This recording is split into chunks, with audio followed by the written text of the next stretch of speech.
Not all fire is destructive. Sometimes it's used to do good.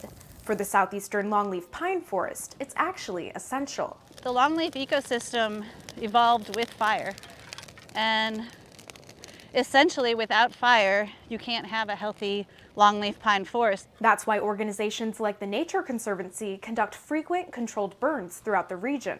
It's all in an effort to help restore the longleaf pine ecosystem. Debbie Maurer, the Nature Conservancy's Southeast Coastal Plain Director, has been participating in burns like this for 20 years now. Came down to Southeast North Carolina about 5 years ago, and have had the pleasure to work in the longleaf pine ecosystem, which is absolutely amazing. Like the longleaf pines, many other plants in their ecosystem also need fire to help create their ideal growing habitat. One of those plants is the iconic Venus flytrap, which only grows within a 70-mile radius around Wilmington. So in our moister longleaf pine savannas that are well managed and burned, we have very healthy populations of Venus flytrap. And they actually respond to growing season fire by putting up more flowers the next growing season. So they actually have a positive response.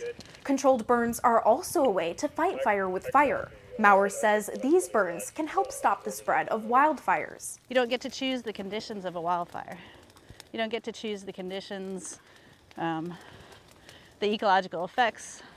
You don't get to choose where the smoke goes. And that's why, in many cases, you can utilize controlled burning to mitigate where a wildfire could burn in the future by reducing those fuels. The Nature Conservancy says longleaf pine forests used to stretch from Texas to Virginia, covering over 90 million acres. Now, just 3% of that remains.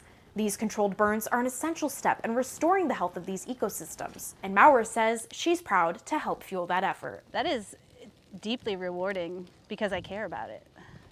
And I feel like what we're doing is not only good for these natural communities, these plants and these animals, but it benefits our human society as well.